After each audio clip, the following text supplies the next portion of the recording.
Legend of the Great Sage. Chapter 1081. Jiwa yang baru lahir itu terbang menjauh, sementara jiwa pedang bunga liar terbang ke arah Li Qingshan.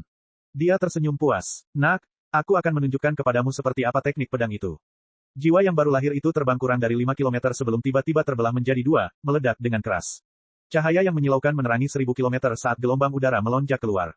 Pisau setan, sang guru besar Taoisme tidak dapat menahan diri untuk mundur. Seorang guru besar lainnya telah meninggal di Gunung Buddha Agung, dan ia telah tewas karena sebilah pedang. Kebrutalan pertempuran ini telah sepenuhnya melampaui imajinasinya. Tekadnya untuk membersihkan iblis dan mempertahankan jalan yang benar secara bertahap digantikan oleh rasa takut. Sosok dewa petir di belakangnya secara bertahap juga menghilang. Tidak ada kultivator yang tidak peduli dengan hidup mereka, dan aliran Taoisme sangat mementingkan kata umur panjang. Dia tidak memiliki dendam langsung dengan Li Qingshan. Jika dia membantu Raja Chulai, maka biarlah, tetapi mempertaruhkan nyawanya tidak sepadan. Melihat bagaimana Jin Fugui dan Yue Wu yang sama-sama mundur dari medan perang, dia tidak lagi ragu-ragu.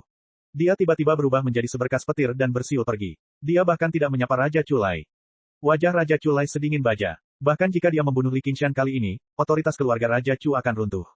Ditambah dengan kematian tamu kehormatan lainnya, kerugiannya pada dasarnya tidak terhitung, yang membuatnya semakin membenci Li Qingshan. Pemimpin Sekte Umbral Yin terus menonton dari satu sisi. Ekspresinya terus berubah, membuatnya sulit membedakan antara kegembiraan dan kekhawatiran. Siapa yang tahu apa yang sedang dipikirkannya?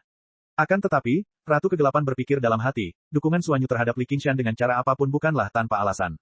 Tuan Istana Koleksi Pedang juga ingin mundur. Membunuh Li Qingshan dalam situasi seperti ini sudah sangat sulit, dan dia akan berada dalam bahaya kematian. Dia berpikir, anak ini telah berselisih dengan Istana Koleksi Pedang kita. Ini sudah masalah hidup dan mati. Jika aku tidak membunuhnya di sini, dia pasti akan menjadi masalah besar bagi seluruh Istana Koleksi Pedang kita. Seluruh rencana akan terpengaruh. Sekarang akhirnya damai, kalian berdua. Sudah waktunya untuk balas dendam dan kebencian. Li Qingshan tidak mau repot-repot mengejar mereka. Dia dengan santai meraih bilah bunga liar yang terbang di atasnya dan menusukkannya ke tanah di sampingnya. Dia tidak menggunakannya. Nak, apa yang kau lakukan? Jiwa pedang bunga liar kebingungan. Hanya melihat, Li Qingshan tersenyum. Setiap kali seekor burung phoenix mencapai nirwana, ia akan menyatu dengan berbagai kekuatan dalam tubuhnya, memberinya perasaan terlahir kembali. Dan kelahiran kembali nirwana ini. Hal itu juga memberinya pencerahan samar di hatinya. Ia memiliki pemahaman baru tentang cara ia bertarung dan dirinya sendiri. Kau tidak ingin menggunakan senjata suci. Apa kau bodoh? Cepat ambil pedangmu dan tebas mereka sampai mati. Teriak jiwa pedang bunga liar dengan nada tidak puas. Sekarang, bahkan jika aku mengangkat pisau, aku tidak akan memiliki niat membunuh seperti yang kau inginkan. Sebenarnya, aku tidak kekurangan niat membunuh. Aku bukan Asura. Aku tidak perlu mempertahankan niat membunuh sepanjang waktu. Li Qingshan menggelengkan kepalanya. Jika niat membunuhnya sangat kuat, tidak ada yang tidak bisa dibunuhnya, dan tidak ada yang tidak bisa dibunuhnya. Memang benar dia bisa menampilkan kekejaman dan nafsu membunuh harimau iblis secara ekstrim dan dengan mudah membunuh Guru Zhu dan yang lainnya, tetapi jika dia benar-benar menjadi seperti itu, dia bukan lagi dirinya. Terlebih lagi, itu jauh dari bentuk terkuatnya. Hal ini karena transformasi iblis harimau hanya salah satu dari 9 transformasi iblis dan ilahi. Itu juga karena dia memiliki kemampuan super kuat seperti Tiger Demon's Fury, yang malah membuatnya terlalu bergantung padanya. Selama ini, ia membiarkan sifat iblisnya menekan sifat keilahiannya, bertahan dan berjuang demi hidupnya. Namun, dirinya yang sejati tahu bagaimana bertahan, bagaimana ragu-ragu, dan bagaimana mengasihani. Itu tidak datang dari berbagai perubahan, tetapi dari hatinya. Dia bekerja keras untuk mencari kekuasaan, bukan untuk menjadi orang lain, dan dia juga tidak bisa menjadi orang lain. Aku adalah aku, Li Qingshan. Pada saat itu, kekuatan yang tidak cocok dari kura-kura roh dan burung phoenix mulai menyatu secara bertahap. Air dan api saling melengkapi, tumbuh dan berkembang bersama. Ini bukan saja merupakan keseimbangan antara dua transformasi, tetapi juga merupakan mundurnya sifat iblisnya dan berkembangnya sifat keilahiannya. Berbagai kekuatan dalam tubuhnya menyatu, tidak lagi saling berbenturan. Seketika, kekuatannya meningkat ke tingkat yang sama sekali baru. Jiwa pedang bunga liar awalnya ingin membalas, tetapi merasakan perubahan dalam kehadirannya, dia tidak dapat menahan diri untuk tidak berkata-kata. Mungkin hukum alam Asura tidak dapat digunakan untuk mengevaluasi segala sesuatu di dunia. Tak lama kemudian, Li Qingshan memahami kemampuan bawaan keempat burung phoenix. Kekuatan hidup yang kuat merasuki tubuhnya, mencapai jiwanya. Seperti yang diharapkannya, itu masih nirvana burung phoenix. Dia menghitung dengan jarinya. Aku bisa terlahir kembali 4 kali seperti ini. Tidak termasuk saat aku berubah menjadi telur, itu 3 kali. Aku pernah mati sebelumnya, yang berarti aku bisa terlahir kembali 2 kali lagi. Dia tidak bisa menahan senyum. Jika penguasa Istana Koleksi Pedang tahu tentang ini, dia mungkin akan langsung terbang dengan pedangnya. Dia bahkan tidak berani berpikir untuk membunuh Li Qingshan 2 kali lagi. Raja Chulai kembali menggerakkan segel emas itu, dan menekannya dengan keras. Penguasa Istana Koleksi Pedang mengayunkan pedang surgawi lagi. Tidak ada yang baru. Li Qingshan berdiri dengan kedua tangan di belakang punggungnya dan mengangkat kepalanya. Dia tidak menghindar. Itu bukan situasi yang menyedihkan, jadi dia tidak perlu menggunakan End of the Fanatic. Selain itu, dia tidak merasa terlalu marah terhadap orang yang sudah mati, jadi dia bisa menyingkirkan Tiger Demon's Fury. Karena kau ingin mengalahkanku dengan kekuatan, akan kutunjukkan kepadamu apa kekuatan sesungguhnya. Suara lenguhan banteng terdengar dari kedalaman Gunung Buddha besar. Tubuh Li Qingshan membesar, mencapai 30 meter, 100 meter, 1000 meter. Rasanya seperti sejarah terulang kembali. Namun, kali ini, dia tidak berubah menjadi dewa iblis biasa. Sebaliknya, dia berubah menjadi iblis lembu raksasa yang berdiri di Gunung Buddha besar. Transformasi iblis sapi, daemonifikasi. Tubuhnya menjadi jauh lebih kecil, tingginya hanya sekitar 1000 meter. Namun, ia tampak lebih stabil dan tidak dapat dihancurkan, seolah-olah ia telah menjadi bagian dari bumi. Ledakan, Gunung Buddha besar berguncang hebat, dan kuku besinya terbenam dalam-dalam. Namun, meskipun Raja Culai mengerahkan seluruh kekuatannya, dia tidak mampu mendorong segel emas itu turun 1 inci pun. Dia tercengang. Dia tahu betul kekuatan segel emas itu. Meskipun sebagian kekuatannya telah terkikis oleh penghancuran diri jiwanya yang baru lahir tadi, segel itu masih dapat dengan mudah menghancurkan gunung. Li Qingshan mengangkat lengan kirinya tinggi-tinggi, menggunakan satu tangan untuk menghentikan segel emas Raja Chu. Matanya diam dan damai. Tidak ada kemarahan atau niat membunuh, hanya tekad yang tak tergoyahkan. Keempat kemampuan iblis lembu telah menjadi naluriah. Semudah makan dan minum. Kekuatan bumi memberinya dukungan terbesar. Dia dapat menggunakan gravitasi bumi dengan bebas, mengubahnya menjadi gaya tolak yang kuat. Itu menjadi bantuan besar baginya dalam melawan segel emas Raja Chu. Iblis sapi menempa kulitnya menyebabkan ribuan garis cahaya mendarat di tubuhnya, hanya meninggalkan beberapa tanda putih yang lenyap dalam sekejap mata. Rasanya seperti menggaruk gatal. Kepala istana koleksi pedang sedikit terengah-engah. Pertarungan terus-menerus telah membuatnya kelelahan. Kemampuan yang tak ada habisnya telah membuatnya agak kelelahan. Dia bahkan merasakan sedikit keputusasaan. Berapa banyak lagi trik yang dimiliki Li Qingshan? Gemetar setan sapi. Suara lenguhan teredam terdengar, dan bumi bergemuruh seperti guntur yang teredam. Bo! Kekuatan getaran muncul dari bawah kakinya, berkumpul di tangan kanannya. Dia perlahan mengepalkan jari-jarinya dan melayangkan pukulan ke segel emas Raja Chu. Chapter 1082. Gelombang udara bersiul dan menyapu seperti riak. Pemandangan di sekitarnya berubah, dan bahkan ruang di sana bergetar. Kekuatan yang luar biasa dan tak terhentikan terpancar dari segel emas itu, serta getaran yang kuat. Lengan Chu Lai King bergetar. Dia benar-benar merasa tidak dapat bertahan lebih lama lagi. Lengannya tiba-tiba tertekuk dan terdorong ke atas. Dia tidak dapat menahan diri untuk tidak melebarkan matanya karena tidak percaya. Segel Raja Chu merupakan simbol otoritas kerajaan. Segel ini telah diwariskan sejak berdirinya kerajaan Chu, yang mengumpulkan kekuatan iman dan kepercayaan jutaan warga. Apakah benar-benar ada seseorang di dunia ini yang dapat melawannya sendirian? Di sana, teriakan berat yang tampaknya berasal dari kedalaman bumi bergema. Li Qingshan melompat dan melayangkan pukulan lain ke segel emas itu. Ledakan, ledakan, ledakan, ledakan. Ruang angkasa berguncang dan lapisan cahaya keemasan hancur, berhamburan di udara bagaikan badai salju. Li Qingshan melancarkan pukulan demi pukulan ke segel emas Raja Chu. Ia bagaikan banteng yang marah, yakin akan musuh di hadapannya. Ia tidak tahu bagaimana cara mundur. Yang bisa ia lakukan hanyalah maju. Bahkan jika ia tenggelam ke dalam lumpur, ia tidak akan pernah menyesal. Biksu yang tidak marah itu menatap awan-awan. Dia tidak tahu apakah harus tertawa atau mendesah. Ketika dia menerimanya sebagai muridnya saat itu, mungkin dia telah merasakan obsesinya yang mendalam.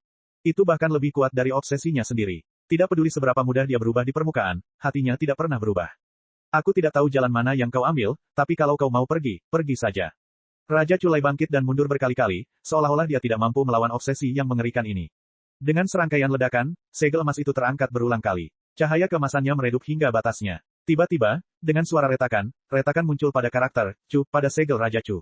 Dasar setan celaka, jangan berani-beraninya kau. Hati Raja Culai terasa sakit, dan ekspresinya berubah drastis. Segel emas Raja Chu pada dasarnya 100 kali lebih penting baginya daripada prasasti leluhurnya, dan itu juga merupakan benda yang dapat menyelamatkan hidupnya. Jika itu dihancurkan, semuanya akan hancur. Mengapa saya tidak berani? Mengapa saya tidak bisa? Hancurkan. Petik 2. Li Qingshan menyilangkan tinjunya dan mengangkat lengannya, melepaskan kekuatan iblis lembu dan menghantamkannya ke karakter Chu. Ledakan. Segel Raja Chu yang bergunung-gunung menjulang setinggi 1000 kaki ke udara, bergetar hebat sambil mengeluarkan suara mendengung. Saat Li Qingshan terjatuh, senyum bahagia muncul di wajahnya saat dia melihat retakan menyebar. Tak lama kemudian, seluruh segel emas Raja Chu pun terbungkus. Ledakan. Pecahan yang tak terhitung jumlahnya berterbangan ke segala arah. Ribuan lengkungan cahaya keemasan mengikuti di belakang mereka seperti hujan meteor. Segel emas Raja Chu yang tidak dapat dihancurkan, yang telah diwariskan selama ribuan tahun dan pernah menekan Li Qingshan sampai mati, hancur berkeping-keping begitu saja. Raja Culai merasa dadanya seperti dipukul dan pandangannya pun gelap. Dia hampir muntah darah. Dia melotot ke arah Li Qingshan. Ini pembalasan. Li Qingshan mendarat di tanah. Dia menunjuk jarinya ke langit. Engah. Raja Culai memuntahkan seteguk darah. Li Qingshan memutar kepala lembunya dan menatap tajam ke arah kepala istana dengan mata lembunya yang bulat. Sudah cukup. Darah mengalir di punggungnya. Ketika ia menyerang Raja Chu Golden Cell dengan kekuatan penuhnya, kepala istana menggunakan kesempatan ini untuk menyerang dengan putus asa juga. Dengan menyerang satu titik, ia nyaris berhasil menembus Ox Demon Forges its Hide dan memberikan beberapa kerusakan padanya. Namun, ia sama sekali tidak bisa mematikan. Daemon celaka, aku akan mengampuni nyawamu hari ini. Kepala istana sama sekali tidak ragu. Ia menyatu dengan pedangnya dan berubah menjadi seberkas cahaya yang luar biasa, melesat di udara. Kau telah mengampuni aku, tapi aku tidak akan mengampunimu. Li Qingshan membuka tangannya dan menyelimuti seberkas cahaya itu. Gravitasi. Garis cahaya itu terhenti seolah-olah ada tali tak kasat mata yang diikatkan padanya, menariknya kembali inci demi inci. Tuan Istana Koleksi Pedang terkejut. Ia langsung merasakan kesulitan yang dialami Tuan Su. Awalnya, ia yakin kekuatannya lebih tinggi dari Tuan Su, cukup untuk melepaskan diri dari tarikan kemampuan aneh itu. Namun, ia tidak pernah menyangka semua kemampuan iblis lembu menjadi lebih kuat dan lebih hebat lagi setelah Li Qingshan menggunakan transformasi iblis lembu.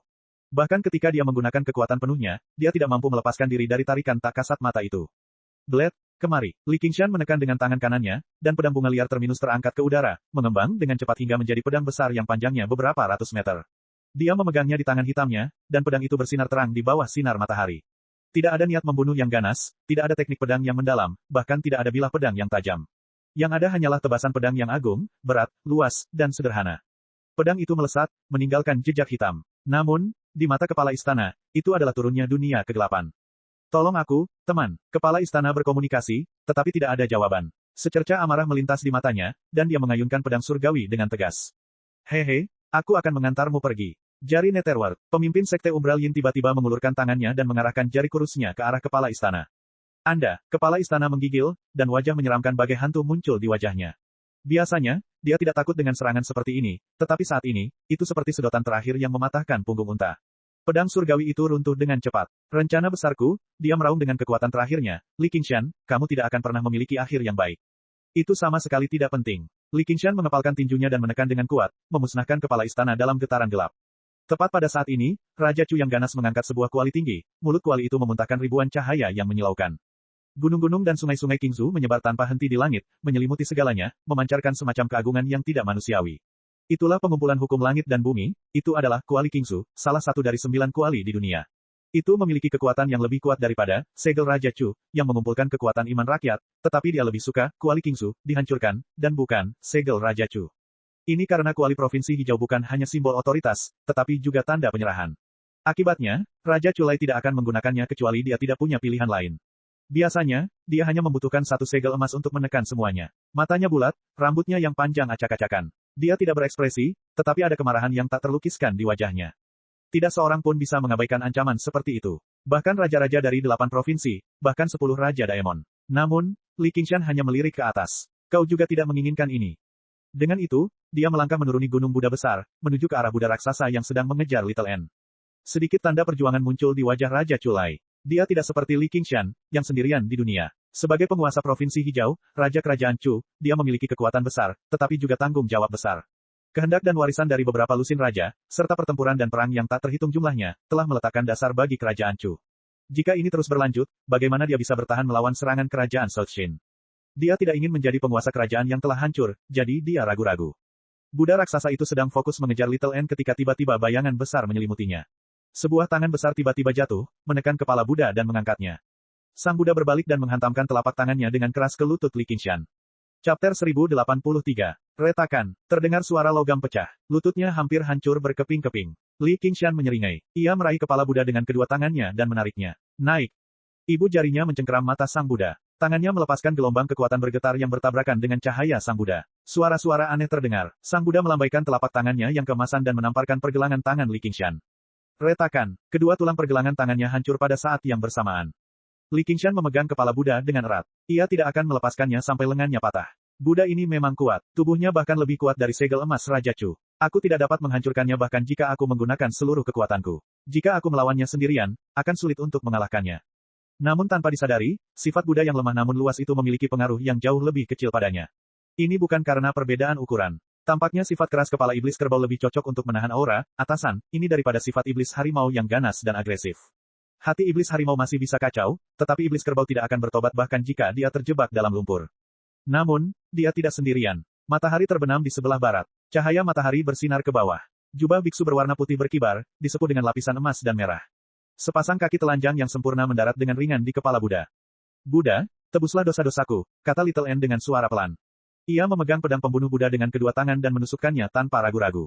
Pedang tulang putih itu langsung menancap di kepala Sang Buddha. Pedang itu sangat halus hingga tidak mencapai gagangnya. Baru saja, pedang itu berhenti. Tubuh Buddha yang kuat tiba-tiba berhenti. Cahaya Buddha berwarna emas melesat keluar dari bekas pedang di atas kepalanya. Dalam sekejap mata, cahaya itu berubah menjadi ribuan sinar cahaya. Jubah biksu putih itu berkibar kencang dan tenggelam dalam cahaya Buddha yang luas. Saat ini, wajah sang Buddha yang tanpa ekspresi tiba-tiba menunjukkan ekspresi aneh. Seperti riak itu menyebar di wajahnya dan menghilang dengan cepat. Sepasang mata Buddha mendongak. Meskipun berada di titik buta, ia dengan jelas melihat Little N. Wajah Little N tanpa ekspresi. Api pucat menyala di matanya, tetapi tubuhnya diselimuti cahaya keemasan Buddha. Untuk sesaat, sulit untuk membedakan antara Buddha dan setan. Dia tampak penuh dengan rasa hormat terhadap Buddha, tetapi tidak ada kekurangan tekad untuk membunuh. Sang Buddha kembali memejamkan mata dan menyatukan kedua telapak tangannya, kembali menunjukkan ekspresi penuh belas kasih. Matahari terbenam di belakangnya secara kebetulan tumpang tindih dengan lingkaran cahaya di belakangnya. Dia bersinar bersama matahari. Biksu Dauntless itu melantunkan mantra. Wajahnya yang awalnya berubah karena marah tiba-tiba menjadi tenang dan kalem. Ia membungkuk dalam-dalam ke tanah dan berkata, aku bisa melakukan apa saja. Dauf dari Buddha, jika aku dapat dari segel ini, Sang Dauntless. Biksu yang tidak marah itu tersenyum lagi. Itu bukan seringai yang tidak masuk akal, tetapi kegembiraan yang besar dari lubuk hatinya. Dia bersujud di tanah. Dia berkata dengan tegas, jadilah penyanyang, hukum kejahatan dan promosikan kebaikan. Semua makhluk hidup adalah sama, dan semua orang bisa menjadi Buddha.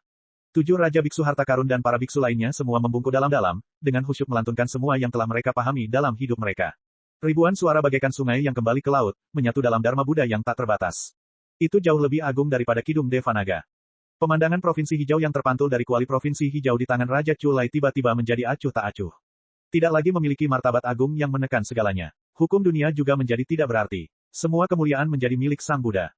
Li Qingshan membelalakkan matanya. Buddha di tangannya yang berukuran kurang dari 300 meter itu tampak tumbuh sejuta kali lebih besar, menerobos dunia.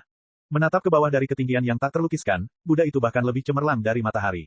Dia tidak perlu melambaikan tangannya. Tatapannya saja sudah cukup untuk melelehkan segalanya. Bahkan jika ia mengabdikan seluruh hidupnya untuk itu, ia tidak akan mampu memanjat satu jari kaki pun dari Buddha. Kakinya yang masih berdiri kokoh bahkan ketika lututnya remuk justru merasakan dorongan untuk menekuk. Ini bukan karena takut atau hormat terhadap kekuasaan. Sebaliknya, itu seperti manusia yang menemukan keberadaan alam semesta untuk pertama kalinya, menyadari bahwa seluruh dunia yang mereka yakini hanyalah setitik debu yang melayang di lautan bintang yang luas. Ia mengalami rasa putus asa yang tak terlukiskan.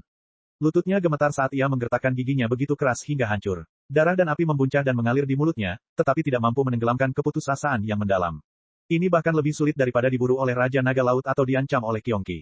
Tak satu pun situasi mengerikan yang pernah ia hadapi dalam hidupnya dapat dibandingkan dengan ini. Bahkan jika ia terbunuh, ia hanya akan dihancurkan. Namun saat ini, bahkan tekadnya goyah dengan kejam. Jika dia kehilangan kendali pikirannya sekarang, maka tamatlah riwayatnya. Namun, bagaimana dia bisa melawannya? Segala sesuatu di hadapannya bahkan tidak dapat digambarkan sebagai musuh. Niat bertarung siluman harimau tidak dapat dilepaskan, umur panjang si kura-kura roh hanya sekejap mata, dan kemuliaan si burung phoenix tampak rendah. Yang dapat ia andalkan hanyalah obsesi yang tidak masuk akal, tidak berharga, dan tidak berarti. Suara desakan kembali terdengar di dalam hatinya. Ingat, jangan tundukkan kepalamu kepada siapapun, karena kau pernah menunggangi punggungku. Akibatnya, dia menolak untuk berlutut. Beberapa saat kemudian, untaian terakhir cahaya Buddha menghilang di cakrawala. Sebuah retakan meluncur melewati wajah Buddha, dan dalam sekejap mata, ribuan retakan menyebar. Tubuh Buddha yang tidak dapat dihancurkan hancur dan berserakan, dan matahari terbenam mencairkan cakrawala. Momen singkat itu terasa seperti satu abad. Li Qingshan mempertahankan postur aslinya. Wajahnya yang seperti lembu dipenuhi dengan sikap keras kepala. Tubuhnya berada di lumpur, tetapi hatinya berada di surga. Para biksu pada mulanya memuja Sang Buddha, tetapi sekarang setelah Sang Buddha menghilang, mereka tampaknya malah memujanya. N kecil menunduk dan membelalakkan matanya. Ia tampak samar-samar melihat keberadaan sosok lain, tetapi baru ketika ia mengedipkan matanya lagi ia menyadari bahwa itu hanyalah ilusi. Tiba-tiba, Li Qingshan jatuh ke belakang seperti gunung yang runtuh. Dengan suara gemuruh, dia bersandar di gunung Buddha besar. Di dalam gua bawah tanah yang dalam, Raja Belalang Terbang tiba-tiba berdiri.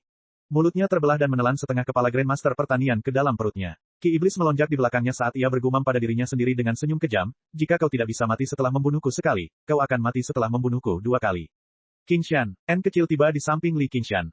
Sekelompok sampah. Raja Belalang Terbang itu duduk lagi dan berubah menjadi seekor belalang seukuran ibu jari, terbang semakin dalam di bawah tanah. Aku baik-baik saja. Bagaimana kabarmu? Li Qingshan merentangkan anggota tubuhnya dan terengah-engah. Tubuhnya perlahan menyusut sebelum kembali normal. Seutas sifat Buddha sudah cukup untuk menekan pikirannya, sementara seutas pesona sudah cukup untuk menggoyahkan pikirannya. Monster macam apa yang dihadapi saudara Ox di 9 surga yang jauh?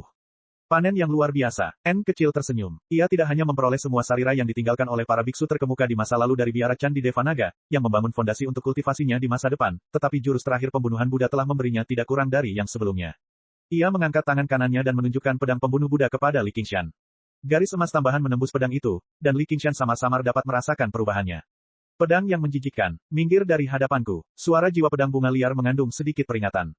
Itu benar-benar kehidupan yang luar biasa. Little N berkata dari lubuk hatinya. Setengahnya adalah kekaguman, dan setengahnya lagi adalah kegembiraan. Bahkan Li Qingshan, yang jahat sekaligus suci, agak bingung dengan apa yang dirasakannya.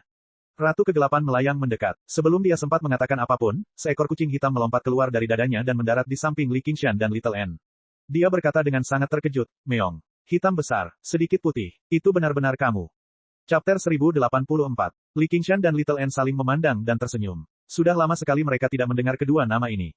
Jadi kamu masih hidup, dan kamu bahkan menjadi begitu kuat. Itu luar biasa. Aku tidak perlu pergi ke Laut Meo lagi. Suanyu mengusap dadanya dengan cakarnya dan menghela napas lega. Dia berkata dengan ragu, lalu, apakah kamu masih menganggapku sebagai tuanmu, Meong?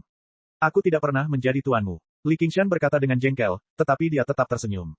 Sial, kau benar-benar berselisih denganku. Jangan lupa, akulah orang yang secara pribadi mengukir dua kata itu di kepalamu. Kalau tidak, bagaimana kau bisa menemukan nama yang bagus seperti itu, Meong? Suanyu melompat ke kepala Li Qingshan dengan anggun dan menepuk tanduknya dengan cakarnya, mengingatkannya untuk tidak melupakan kebaikan ini.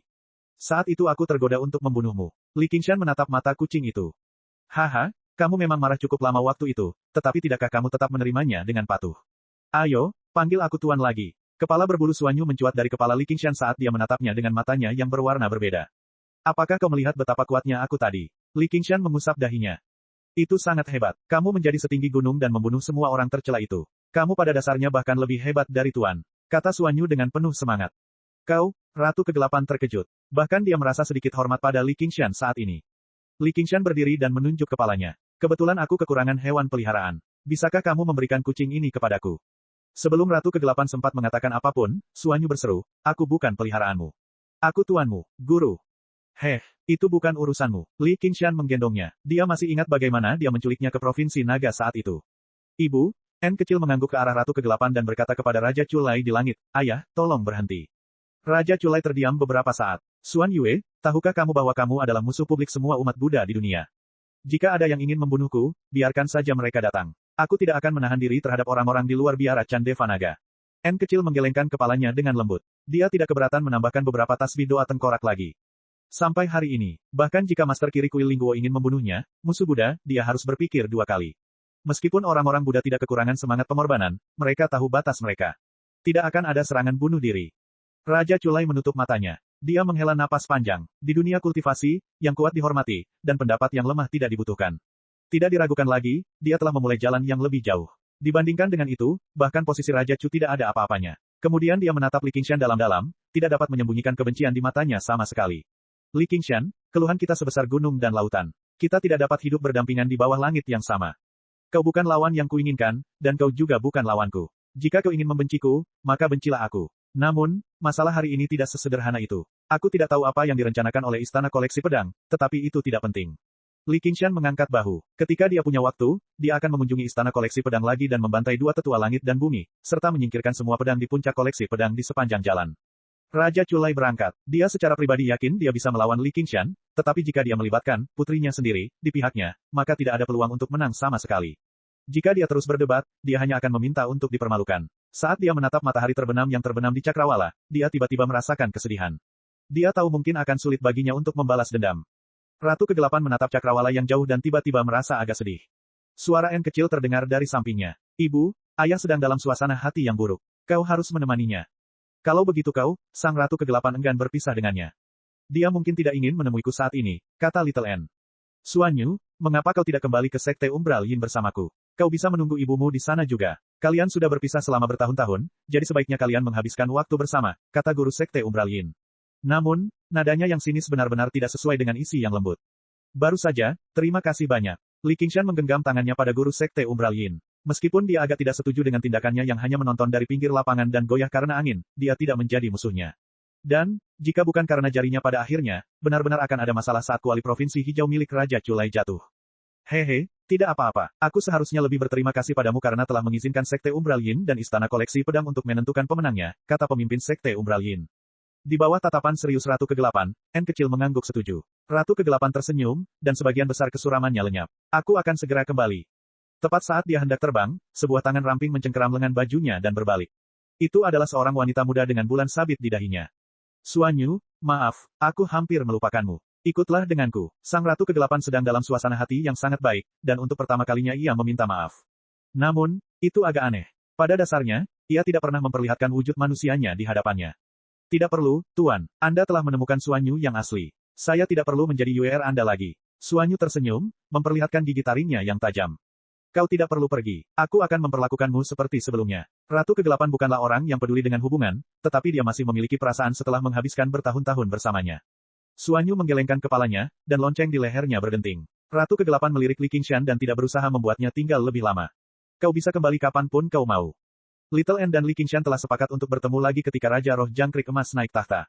Kemudian, mereka akan berangkat ke Sekte Umbral Yin. Dia telah memperoleh banyak manfaat dari pertempuran ini, jadi dia kebetulan membutuhkan tempat yang damai untuk berkultivasi dalam pengasingan, menyempurnakan sariras dan memperbaiki tasbih doa tengkorak, atau mungkin menempah harta karun tulang putih lainnya. Dia tidak takut dengan serangan agama Buddha, tetapi dia tidak ingin diganggu. Suanyu memperhatikan sosok Ratu Kegelapan itu terbang menjauh hingga menghilang di cakrawala. Baru saja, dia berbalik. Hei, Big Blacko, apakah kau masih menepati janjimu? Tentu saja tidak. Li Qingshan mengusap tanduk di kepalanya. Kalau begitu, ayo berangkat. Suanyu menunjuk dengan semangat tinggi. Kemana? Provinsi Naga. Itu selatan. Apa hubungannya dengan Meong? Suanyu menjadi marah karena malu. Tidak apa-apa. Sebenarnya, Provinsi Kabut sangat baik. Orang-orang dari Provinsi Naga semuanya sangat menyebalkan. Omong kosong. Nyonya Ratu Rubah Ekor 9 itu meong dan kuat. Hanya Daemon desa dari daerah terpencil seperti Provinsi Kabut yang akan menyukainya. Kau hanyalah seorang jenderal Daemon yang rendah hati, namun kau bertindak begitu gegabah di hadapan Raja Daemon ini. Terserahlah, yang penting kamu suka. Li Qingshan melingkarkan lengannya di pinggang wanita itu dan membentangkan sayapnya.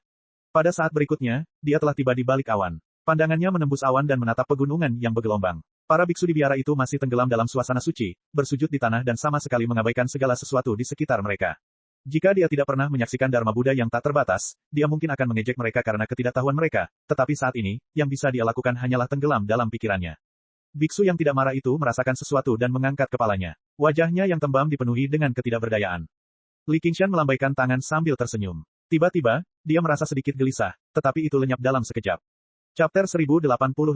Di bawah langit biru pekat, awan-awan naik dan turun satu demi satu. Matahari terbenam di sebelah barat, dan bulan terbit di sebelah timur. Terjadilah siklus siang dan malam yang lain. Li Qingshan melambat dan mengerahkan semua kemampuannya. Menggunakan angin malam yang bertiup, ia terbang bebas melewati lautan awan. Begitu tinggi. Big Blacko, kamu sudah bisa terbang tinggi sekali. Suanyu mengulurkan tangannya untuk mencoba menyentuh bulan. Aku masih jauh dari itu. Li Qingshan tersenyum. Dengan kepakan sayapnya, dia tiba-tiba terbang lebih tinggi dan meninggalkan lautan awan jauh di belakang. Dunia tiba-tiba menjadi sunyi. Bahkan suara angin pun perlahan menghilang. Berhentilah naik. Jika kita naik lebih tinggi lagi, itu akan menjadi angin atmosfer, kata Suanyu dengan tergesa-gesa. Saya masih jauh dari itu. Li Qingshan menatap cakrawala, tetapi perlahan-lahan ia turun. Melewati lautan awan, ia tiba di pegunungan tanpa batas yang menjulang dan menurun.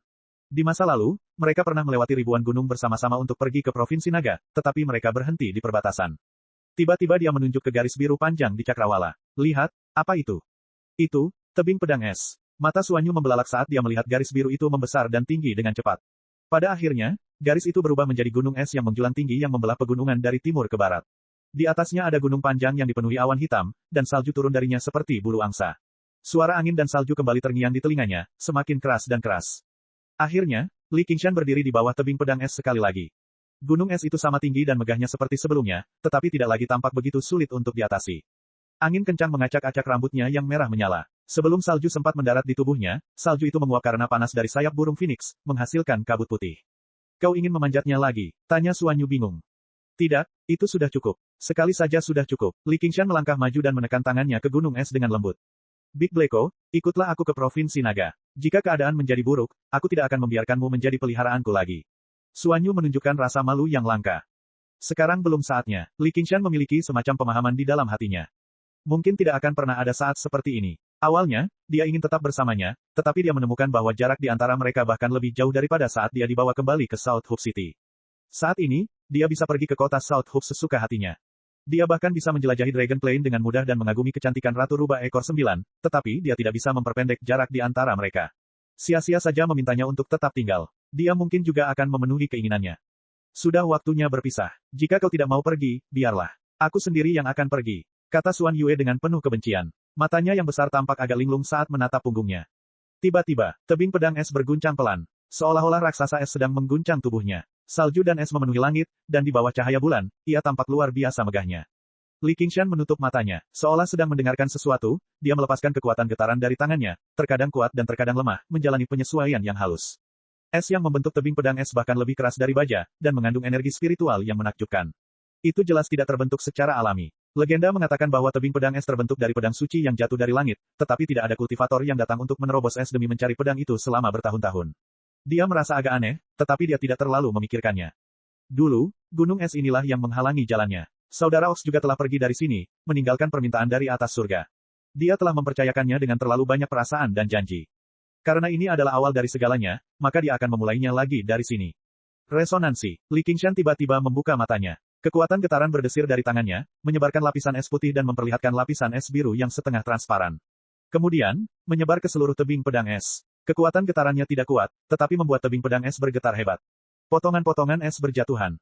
Retakan. Dengan tangan Li Qingshan sebagai pusatnya, retakan menyebar seperti jaring laba-laba, mencapai jauh ke dalam tebing pedang es. Semakin retakan itu menyebar, semakin besar pula retakan itu.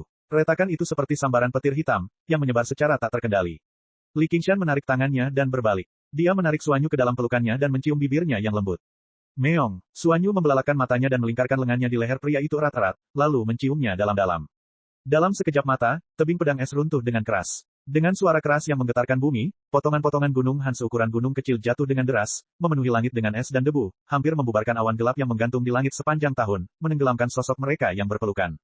Awan gelap menghilang, es dan debu mengendap. Bulan yang cerah bersinar. Tebing pedang es telah berubah menjadi gletser, memperlihatkan berbagai bentuk yang menakjubkan.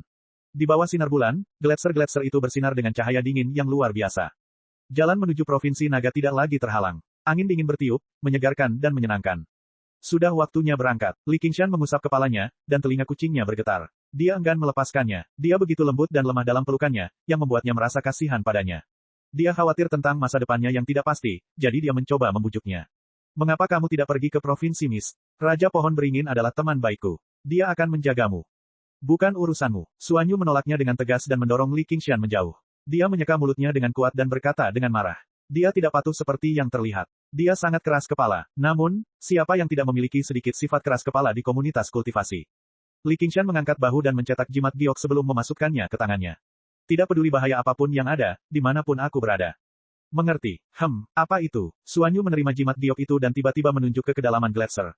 Li Qingshan melihat ke arah jarinya. Ada bongkahan es yang sangat besar di sana, berdiri di tengahnya seperti gunung kecil. Ada benda putih berbentuk oval di tengahnya. Benda itu tidak memancarkan aura khusus, jadi dia tidak pernah menyadarinya sebelumnya. Apakah ini pedang dewa jatuh yang legendaris? Li Qingshan juga agak penasaran. Ia tiba di depan gunung es dan menemukan bahwa gunung itu sangat bening, transparan, dan luar biasa kuat. Tampaknya ada kepompong besar di dalam es, yang terus-menerus memancarkan hawa dingin. Ia mengetuk es dengan lembut menggunakan jarinya, dan es itu pun runtuh, memperlihatkan kepompong putih itu. Tingginya hanya beberapa meter, tetapi sutra yang membentuk kepompong itu sehalus salju dan sebening es. Kepompong itu sama sekali tidak tampak seperti sutra. Indra jiwanya tidak mampu menembusnya, juga tidak memancarkan aura kehidupan apapun. Jangan terlalu penasaran, atau kau akan mati kedinginan. Li Qingshan meraih tangan Suanyu yang ingin menyentuh kepompong itu dan menempelkannya ke kepompong itu. Rasa dingin itu begitu kuat hingga ia pun merasakan dinginnya tulang. Jadi inikah sumber dari tebing pedang es? Aku tidak akan mati. Cepatlah dan lihat apa yang ada di dalamnya. Jika itu harta karun, berikan aku setengahnya. Aku melihatnya lebih dulu, kata Suanyu. Baiklah. Saat Li Qingshan berbicara, dia mengaktifkan kekuatan getaran. Namun, dia menemukan bahwa kepompong itu luar biasa kuat, dan tidak seperti es, kepompong itu tidak dapat dihancurkan oleh resonansi. Hati-hati, jangan sampai rusak, kata Suanyu cemas. Li Qingshan membentangkan sayap Phoenix-nya, terbakar dengan api yang berkobar. Ia terbang lebih dari 100 meter sebelum menyelimuti seluruh kepompong.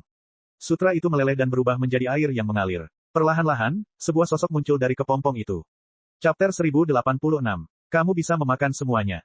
Li Qingshan berkata dengan santai. Sampai sekarang, dia belum merasakan tanda-tanda kehidupan. Tidak peduli siapa yang disegel di bawah tebing pedang es, tampaknya mereka telah dibekukan sampai mati. Makan. Mata Suan Yue membelalak karena ketidakpuasan. Dia melihat sosok di dalam kepompong yang berangsur-angsur menjadi lebih jelas dan mulai berpikir serius. Api merah menyala seperti darah yang membakar, melelehkan sebagian besar kepompong. Seorang wanita berambut putih meringkuk di dalam, mengenakan jubah bulu putih dengan bulu-bulu putih halus menghiasi tepinya. Wajahnya sangat cantik dan dingin, seperti peri es. Jika dia hidup, aku bisa memakannya. Li Qingshan tersenyum dan mengerucutkan bibirnya. Kamu suka memakannya mentah-mentah. Suan Yue berkata dengan heran. Li Qingshan tersenyum dan tidak menjelaskan, katanya, jadi itu bukan tebing pedang es, tapi tebing kapak es. Wanita itu membawa kapak es di tangannya. Ada banyak pola es dan salju di kapak itu, tetapi kapak itu besar dan ganas. Kapak itu menggabungkan keindahan sebuah karya seni dan kekerasan senjata, memancarkan hawa dingin yang menusuk tulang. Li Qingshan dapat melihat sekilas bahwa kapak es ini bukanlah jimat biasa. Mungkin tidak kalah dengan pedang akhir bunga liar. Mungkin juga memiliki roh senjata. Meo, hehe, aku mengambil kapak. Big Black, berikan padaku, kata Xuan Yue sambil tersenyum. Ini bukan sesuatu yang dapat kamu gunakan. Li Qingshan mengulurkan tangan untuk memegang gagang kapak dan menyentuh kulit wanita berambut putih itu. Ia mendapati bahwa kulitnya tidak sekaku yang dibayangkannya, tetapi sangat halus dan lembut. Akan tetapi, kulitnya memang sangat dingin, dan tampaknya mengandung kekuatan spiritual yang murni dan kuat. Ia bergumam pada dirinya sendiri, mungkin kulitnya benar-benar bisa dimakan. Baiklah, kalau begitu kau bisa menyimpannya sendiri. Aku mau kapak itu. Xuan Yue bersorak dan melompat.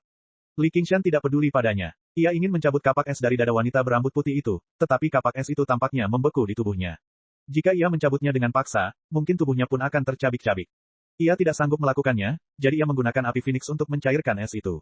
Api menyala dan bersirkulasi. Wanita berambut putih itu tidak terluka, dan tubuhnya yang dingin juga diwarnai dengan sentuhan kehangatan. Kapak es di tangannya memancarkan cahaya dingin. Tiba-tiba, bulu matanya yang seputih salju berkibar, dia membuka matanya, sepasang mata putih, menatapnya dengan dingin. Geraman rendah terdengar dari kedalaman tenggorokannya. Api, aku benci api. Sambil melompat keluar dari kepompong, dia mengayunkan kapak esnya ke kepala Li Qingshan. Dalam sepersekian detik, angin menderu. Es dan salju melolong marah, dan bulan yang terang kehilangan cahayanya. Dia masih hidup. Xuan Yu terkejut. Dia segera bersembunyi di belakang Li Qingshan. Lebih baik aku biarkan dia mati. Li Qingshan tidak bisa menahan diri untuk tidak menggigil. Dia mengangkat kedua tangannya dan berjalan melewati salju. Tangan kirinya memegang ujung kapak dan menariknya dengan ringan, sementara tangan kanannya memegang tenggorokan wanita berambut putih itu.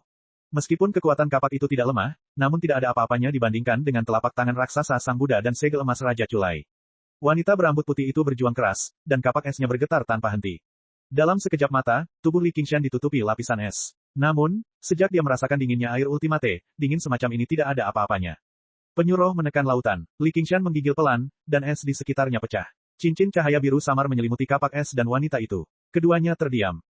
Bunuh dia, seru Xuan Yu. Dia tampaknya telah membunuh banyak orang dalam 2 hari terakhir. Li Qingshan menggelengkan kepalanya dari jauh. Tepat saat dia hendak menyerang, sepasang pupil tiba-tiba muncul di mata putih wanita itu. Meskipun juga berwarna putih, ada pola tembus pandang di dalamnya, berbentuk seperti kepingan salju. Dia sedikit bingung, mencerminkan sosok Li Qingshan. Dia berkata dengan suara yang sangat lemah, apakah kamu yang menyelamatkanku? Suaranya jelas berbeda dari sebelumnya. Energi iblis samar-samar terpancar darinya. Meskipun juga sangat lemah, energi itu sangat murni. Dia adalah Raja Iblis, dan kultivasinya sangat tinggi. Siapa kamu? Li Qingshan terkejut. Dia punya tebakan samar. Bai Xiao. Wanita itu mengerutkan kening, seolah-olah dia baru saja mengingat nama itu dengan susah payah. Kemudian, dia berkata, atau, Raja Ngengat Bulu Es. Kebingungannya berangsur-angsur surut, digantikan oleh kebanggaan yang dingin. 72 Raja Daemon. Wah, aku sudah banyak mendengar tentangmu. Li Qingshan mendesah kagum. Jadi monster tua seperti ini disegel di bawah tebing pedang es. 72 Raja Daemon yang pernah dilihatnya sebelumnya semuanya laki-laki, kecuali Raja Kerang dari Laut Meraj, yang bukan laki-laki atau perempuan, ini adalah pertama kalinya dia melihat seorang perempuan. Bisakah kau menurunkanku terlebih dahulu? Bai Xiao mencoba memutar lehernya, tetapi tangan itu sangat kuat, dan dia dalam kondisi lemah. Dia benar-benar berjuang untuk melepaskan diri. Dia mendesah dalam hati, aku telah disegel dalam es selama bertahun-tahun. Apakah ras Daemon telah menghasilkan makhluk sekuat itu? Kau ingin membunuhku, penyelamatmu, sebelumnya. Li Qingshan tidak berniat melepaskannya. Itu bukan aku. Bai Xiao melirik kapak es itu. Oh, aku mengerti. Li Qingshan melepaskannya. Bai Xiao mengusap lehernya. Tiba-tiba, ekspresinya berubah. Dia mengangkat kapak es tinggi-tinggi ke udara lagi dan menggeram, bunuh. Cek-cek, kau ternyata telah dikendalikan oleh jiwa senjata. Li Qingshan berdiri dengan tangan disilangkan dan menggelengkan kepalanya. Dia mengabaikan kapak es yang datang. Baik Daemon maupun kapak itu berada dalam kondisi yang sangat lemah. Mereka sama sekali tidak mengancamnya. Diam kau. Ekspresi Bai Xiao berubah. Dia mengayunkan kapak esnya dan menghantam tanah dengan keras. Dengan suara ledakan keras, tanah retak dan membentuk lembah besar. Li Qingshan berdiri di tepi tebing dan melirik ke lembah. Bahkan cahaya bulan yang terang pun berusaha keras untuk menerangi bagian terdalam lembah. Ada masalah baru di jalan dari Provinsi Hijau ke Provinsi Naga. Ia berpikir, benar saja, seekor unta yang kelaparan masih lebih besar dari seekor kuda. Tak satu pun dari monster tua ini yang lemah. Bai Xiao mencengkeram kapak es erat-erat dan terbang ke udara. Dia menghirup dan mengembuskan ki spiritual dunia, dan sepasang sayap panjang berwarna putih bersih membentang di belakangnya. Bahkan cahaya bulan pun berputar, berkumpul di sekelilingnya. Dia dingin dan suci. Menurutmu kita bisa membaginya? Xuan Yu menjulurkan kepalanya dari balik bahu Li Qingshan. Li Qingshan mengangkat bahu dan berseru ke langit, hei, bolehkah aku membicarakan sesuatu denganmu? Dengan kilatan cahaya, Bai Xiao berdiri di hadapan Li Qingshan. Dia mengarahkan kapak es ke ujung hidungnya, tarik kembali apa yang baru saja kau katakan. Kau telah menyelamatkan begitu banyak orang, kata Li Qingshan. Pertama-tama, aku tidak pernah dikendalikan oleh jiwa senjata. Kau hanya seorang junior, jadi bagaimana kau tahu kekuatan jiwa senjata? Menjelang akhir, Bai Xiao pada dasarnya menggertakkan giginya. Untuk menaklukkan kapak es mistik ilahi, dia telah membayar harga yang mahal. Dia tidak bisa membiarkan siapapun menghakiminya begitu saja. Aku juga punya jiwa senjata. Li Qingshan menghunus pedang bunga mati dan dengan lembut menyingkirkan kapak es mistik ilahi. Jiwa pedang bunga meraung, wanita jalang ini mengarahkan senjatanya padamu, tapi kau masih tidak melakukan apapun. Kau ini laki-laki atau bukan? Dan kapak bodoh itu, tebang saja. Chapter 1087. Kedua senjata itu mulai saling mengutuk. Mereka tergoda untuk bertarung selama 300 ronde. Kalau saja mereka tidak dipegang oleh tuannya masing-masing, mungkin mereka benar-benar akan bertarung. Siapa kamu? Bai Xiao menatap Li Qingshan. Jika bukan karena kehangatan api Phoenix, dia pasti akan berusaha keras untuk bangun dari hibernasinya. Namun, sepasang tanduk sapi di kepalanya cukup menarik perhatian. Jika dia bukan bulu, bagaimana dia bisa memiliki garis keturunan Phoenix? Li Qingshan, atau Raja Iblis Bulan Utara. Tidakkah menurutmu itu sedikit berisik? Kata Li Qingshan. Sangat berisik. Mereka berdua menyimpan senjata mereka pada saat yang sama, dan dunia segera kembali damai. Li Qingshan berkata, kita akhirnya bisa membicarakan sesuatu yang serius. Oh benar, kamu ditemukan oleh orang ini. Sambil berkata demikian, dia menarik Suanyu keluar dari belakangnya. Kita sudah sepakat sebelumnya bahwa kita akan membagi apa yang kita temukan menjadi dua. Kamu akan memberinya kapak es. Sedangkan untuk bagianku, dia memeriksa Bai Xiao. Aku tidak menginginkannya. Bai Xiao menatap Suanyu. Di bawah tatapan mata seputih salju itu, Suanyu tidak bisa menahan diri untuk tidak menggigil. Namun, dia tidak menunjukkan kelemahan apapun. Mengapa kamu menatapku seperti itu? Aku juga penyelamatmu. Aku akan membalas budimu karena telah menyelamatkan hidupku, tetapi aku masih membutuhkan kapak es mendalam. Aku tidak bisa memberikannya kepadamu, kata Bai Xiao dengan tenang. Kalau begitu mari kita ubah kondisinya. Li Qingshan sama sekali tidak terkejut. Dia tidak berniat mengambil kapak es mendalam sejak awal. Hanya senjata yang bisa digunakan yang bisa disebut senjata. Jiwa pedang mekar sudah terlalu berisik. Apa yang dia katakan sebelumnya hanya untuk menguji reaksi Raja Ngengat Bulu Beku. Dia menimbang Suanyu di tangannya. Dia ingin pergi ke Provinsi Naga. Lindungi dia. Dengan begitu, dia bisa memenuhi janjinya untuk mengirimnya ke Provinsi Naga. Dia masih agak khawatir. Kenapa mengeong? Aku tidak butuh perlindungan siapapun. Teriak Suanyu. Itukah syaratmu? Bai Xiao mengingatkan. Kau bisa mendapatkan sesuatu yang lebih berharga. Hei, apa kau bilang aku tidak berguna? Kata Suanyu dengan tidak senang. Tapi apa yang bisa kau berikan padaku? Li Qingshan tersenyum. Bai Xiao berpikir sejenak. Ya, kau sangat kuat. Aku tidak bisa memberimu apapun selain kapak es mendalam. Saya terima syarat ini. Kebetulan saya juga akan pergi ke Provinsi Naga. Dengarkan aku, jangan memandang rendah Jenderal Daemon. Aku akan menjadi Komandan Daemon, bukan Raja Daemon. Suan Yue meratap dengan marah. Kalau begitu, aku sarankan kamu untuk berhati-hati. Kamu telah disegel dalam es selama bertahun-tahun, jadi kamu mungkin tidak tahu seperti apa Provinsi Naga sekarang, kata Li Qingshan. Kekaisaran Xia besar telah ada selama 5.000 tahun, tetapi tebing pedang es mungkin telah ada jauh lebih lama. Apakah itu disebut Great Xia? Ada sedikit fluktuasi di mata Bai Xiao. Kau tahu tentang itu? Li Qingshan sedikit terkejut. Saya pernah mendengar seseorang berkata bahwa, dia tampaknya tidak ingin saya melindunginya. Bai Xiao menunjuk Suanyu, yang saat ini sedang menggigit punggung tangan Li Qingshan dengan kejam. Karena dia juga penyelamatku, mengapa kau tidak melepaskannya? Maka dia akan memiliki setengah kekuasaan, dan masalah ini tidak bisa bertentangan dengan keinginannya. Li Qingshan berkata kepada Suanyu dengan sungguh-sungguh, baiklah, berhentilah mengamuk seperti anak kecil. Bukankah kamu pergi ke Provinsi Naga untuk bersenang-senang? Apa salahnya memiliki pengawal yang hebat bersamamu? Kamu mengatakan permaisuri rubah ekor 9 itu mulia dan berkuasa, tapi yang ini tampaknya tidak lebih buruk. Dan dia tampak sangat bisa diandalkan. Ratu Rubah Ekor 9. Bai Xiao sedikit terkejut. Seolah-olah kenangan yang sangat jauh telah muncul, dia benar-benar tersenyum. Kebetulan sekali. Temanku adalah dia. Rasa dingin di matanya menjadi semakin serius. Kau teman Ratu Rubah? Tanya Suanyu dengan cemas. Ia menemukan bahwa tidak ada satupun bekas gigitan di tangan Li Qingshan. Ya, kata Bai Xiao. Lalu mengapa dia tidak datang menyelamatkanmu? Li Qingshan bertanya dengan bingung. Dengan identitas dan kultivasi permaisuri Rubah Ekor 9, menghancurkan tebing pedang es seharusnya bukanlah hal yang sulit. Aku baru saja akan bertanya padanya tentang itu, kata Bai Xiao. Heh, apakah ada yang menipumu? Li Qingshan bertanya sambil tersenyum. Jiwa senjata memang kuat, tetapi bagi Raja Daemon untuk berakhir disegel dalam es selama beberapa ribu tahun hanya untuk menaklukkan senjata itu terlalu menyedihkan. Tiba-tiba ia teringat pada Raja Kerang dari Laut Fata Morgana. Bahkan setelah mengalami kesengsaraan surgawi dan naik ke surga, dia masih memiliki obsesi untuk pergi ke Provinsi Naga. Dia bertanya-tanya bagaimana keadaannya saat ini. Bai Xiao terdiam. Aku berani bertaruh bahwa kau bukanlah lawan teman lama itu, bahkan dengan Mystic Ice Axe. Kata Li Qingshan. Aku tahu, kata Bai Xiao. Tiba-tiba aku merasa sedikit menyesal. Li Qingshan berkata kepada Suanyu, lebih baik kau pergi ke Provinsi Kabut. Provinsi Naga jelas bukan tempat yang damai, terutama di zaman kemunduran ini. Apakah kau punya keluhan dengan permaisuri rubah ekor 9? Keluhan macam apa? Suan Yu mengabaikan Li Qingshan dan malah bertanya dengan rasa ingin tahu. Itu tidak ada hubungannya denganmu. Jika kau ingin mengubah kondisinya, cepatlah. Aku akan segera berangkat. Dia mungkin akan segera datang. Bai Xiao membentangkan sayapnya dan menatap ke utara.